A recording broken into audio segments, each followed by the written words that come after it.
Christmas is just around the corner now, and if you haven't got any presents yet for that gardener in your life, or perhaps you're a gardener and you're not quite sure what you want for Christmas, then I'm going to run through my top 10 gift ideas that you could give this Christmas season.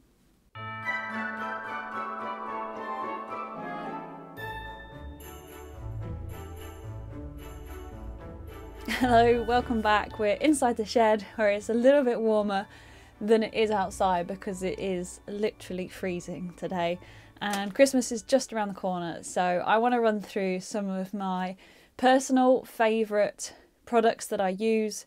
This is totally unsponsored, not endorsed in any way. I just want to share some of my favourite things that I use on the allotment and as a gardener that perhaps you could give to your friends, your family, or perhaps you can ask Father Christmas for because secretly you really want it yourself. So first off, in no particular order, is seed storage. Because if you've been gardening, and particularly allotment gardening, for a few years, you've probably got quite a collection of seeds. This seed storage has absolutely changed how I garden. It's these individual cases, and you can see I've labelled them all up, and it just keeps me so much more organised. You can get this sort of thing from a craft shop. You might be able to get it online. I think they're called photo storage boxes, but if you search for case, then you might get something like this pop up. I think I did see that in the UK, Hobbycraft have got a new version out that's currently on offer. I think it's about £16, and the colours are a bit more pastel-y, but I just love it. As long as you look after them, you know, I've had this for 2 or 3 years now. It's just such a great way to store your seeds. But on the subject of seeds, you know, also similar gifts are things like gift vouchers to seed shops such as Chiltern Seeds, Sarah Raven, Real Seeds. You know, I'm pretty sure they probably all do gift vouchers. So if you know that somebody wants seeds but you're not sure what they grow or what they're interested in, that's also a good idea.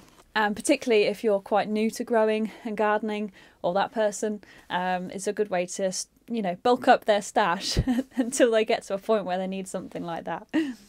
Second on my list is something I think every gardener and allotment gardener should have, and that is a garden knife. Now, I'm not going to particularly tell you which brand to get because there's probably quite a few really good ones out there. Mine is from Opinel. This is the number 9. But I know that Nowaki do great knives. I think Felco, they probably do knives. So everyone needs a pocket knife. I don't care what you have, but if you don't have one, you need one in your life. As I say, mine is Opinel, which isn't totally rust proof, so you do have to look after it with oil. And mine needs a bit of TLC. And by the way, if you end up getting an Opinel and you can't pull the thing out, a little trick is to whack this pointy bit on a hard surface, and then it knocks it out enough that you can grab it. Just a little tip there in case you get stuck. So as I say, mine is the number 9. But to be honest, I could probably do something a bit smaller. I think they go from sort of like 6 is the smallest, and then they go up higher. 9 is probably the biggest one I'd go for as a gardener. I think probably the 6 or the 7 or the 8 is probably a good place to start. And just bear in mind, if you're the sort of person that forgets they're carrying tools and you have this in your pocket and you go out into public, this is not safe. This is not legal to carry because it's longer than 3 inches. 3 inches in the UK is a legal knife length. Yeah, so just do your research on that and think about that length. Definitely a must-have in your garden. You know, I use this all the time for cutting string, cutting my rhubarb stems, anything. Just slice it through, and it's so much better to have something like this than trying to faff with secateurs. You know, you think sometimes you just get by with secateurs, but until you got a knife, you realise just how much you use and need a garden knife. And you can pick them up pretty cheap, really. So something between £10 and £15. And then if you do lose it, you know, it's not a huge expense to then replace it. Number 3 on my list is books. Now, books are great because there's so many topics, there's so many of them, And particularly in the winter time, us gardeners, you know, if it's a really horrible day, we're not going to be out there gardening, but it's great to curl up with a mug of hot tea and flick through a really good book. Now, I could do a whole video or even a series on gardening books. And again, I'm not going to tell you exactly which one to buy, but a suggestion that I do have, and this kind of links in with the seed storage again. So if you know somebody that loves gardening, has got loads of seeds, but you don't want to buy them any more seeds, get them a book about seeds. And this is one that I've actually been given as a gift, and it's by an author called Alex. I always get it muddled up. Is it Alex or Adam? Adam Alexander. And he is a seed guardian. He travels the world and collects and saves seed.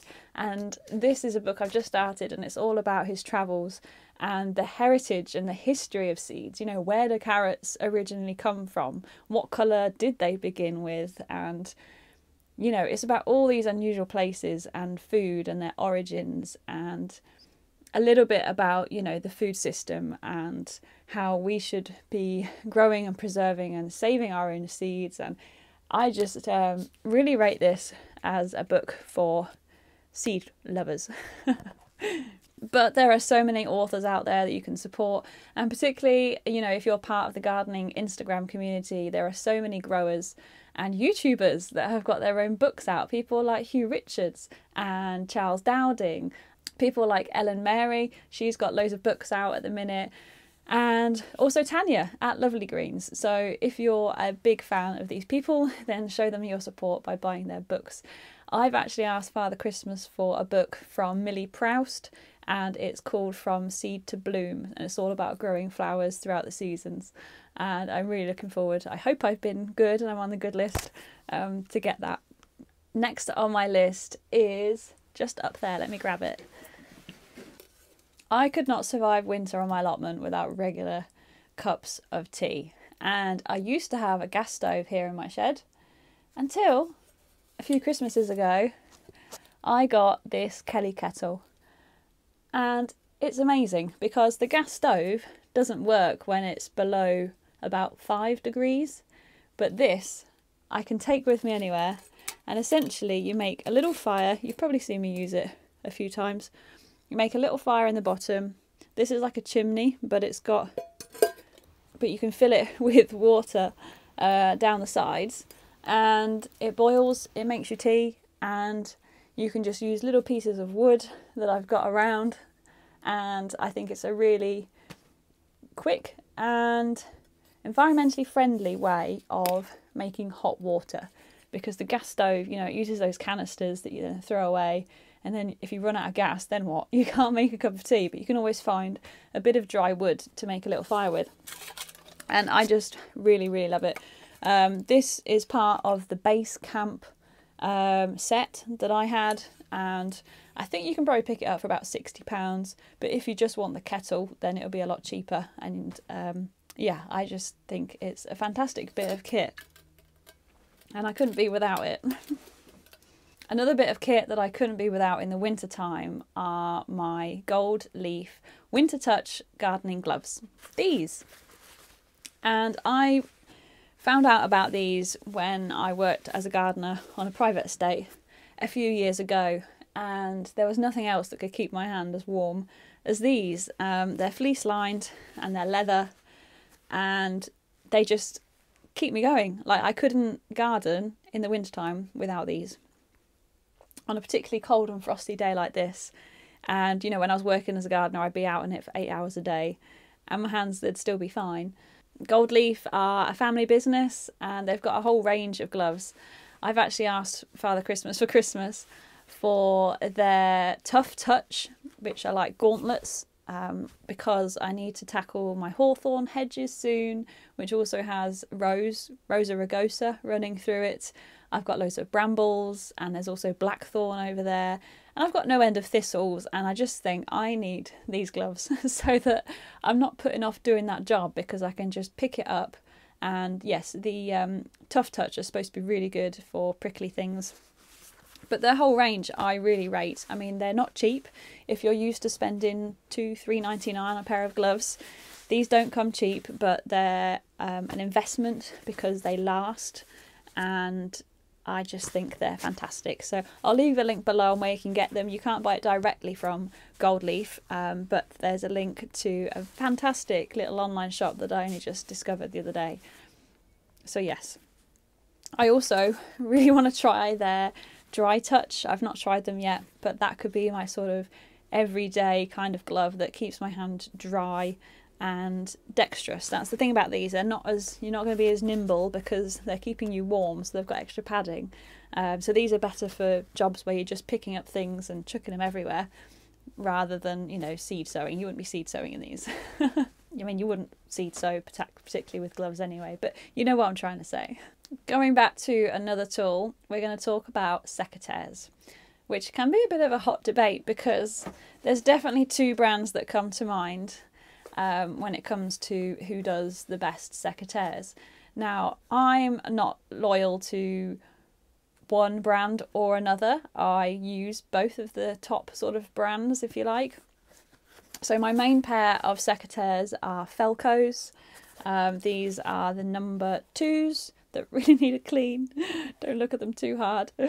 I was busy yesterday cutting back the dahlias. So, and I also have the holster, which is fantastic for hooking on your belt, on your waist, so they're never far away and you don't lose them. But I also equally use Milwaukee secateurs. I've got their snips. Oh, I've also got their scissors, which I wasn't going to talk about, but I love them so much I'm going to give them a quick mention. Milwaukee snips are great for deadheading and cutting stems, and you might think it's just a pair of scissors, but they're not just a pair of scissors. But back to the Milwaukee snips, they have a fantastic range, and if these were to ever completely die on me, or somebody says, let me buy you some secateurs, I would try the GR Pro Milwaukee bypass secateurs, the yellow ones. I've already got them as like the long snips, which I use for deadheading as well. So there's a whole host of secateurs that you could buy, and they might be a bit of an investment again if you're used to buying cheap secateurs, but if you spend a little bit of more money, these will last you a lifetime, honestly. And the sort of care that you give to them, you get a little bond with your pair of secateurs, or you might already be growing quite a collection and have these. But just wanted to let you know, Felco and Milwaukee both do fantastic secateurs. Now, if you're going to buy a good pair of secateurs, you've got to look after them. Keep them clean, keep them sharp. And you may have already watched my video about cleaning secateurs, and I think I need to revisit that video myself. But the next product features in that video, and it is Milwaukee Green Mate, which is a magic little block, is what I describe it as, that cleans your secateurs and your knives and your blades by taking off the dirt. But even if they get a bit rusty, it magically erases rust as well. And if you want to see this in action, then do visit my video on how to clean your secateurs, because this thing is absolute magic. And if you're already there buying the Green Mate, then you might as well also get some camellia oil, which prevents your tools from rusting, and a sharpening stone to keep them nice and sharp. So yes, if you've got all of those three and a nice new pair of secateurs, then that's Christmas done. Honestly, I'd be well happy with that. Okay, so the last few are my fun little stocking fillers, because I couldn't be without them. Now, the first one, you may have seen him pop up in my beetroot video. It's my little Scrubby Buddy. Here he is, this little carrot. Isn't he cute? I think I picked it up from somewhere like the Range a few years ago, but he scrubs all my vegetables, and this is a fantastic fun little stocking filler. You know, to me, stockings should be full of things that are everyday kind of use, things that you need, don't have to be that expensive. And every time I see this little guy, when I scrub my potatoes, it just brings me that little bit of joy. I mean, he's so cute. but just a vegetable scrubber in general, because our vegetables that we harvest are going to be a lot muddier than the ones in the shops, and some people prefer to scrub them up when they're on the allotment, some people do it at home, but either way it's a very handy little thing and a great present if you're doing like Secret Santa or something like that you can pick up for a couple of pounds. The next stocking filler is one that I have actually ran out of, so I actually need some myself. I've got the thicker one, but I've ran out of garden twine. Now, it's something we all need. Sometimes we can't find it, sometimes we've just ran out, but a ball of garden twine, like the nice jute natural twine, is just one of those essentials, and you always need it. So I think that would be a great little stocking filler. There are certain brands that do really nice quality ones, like Nutscene.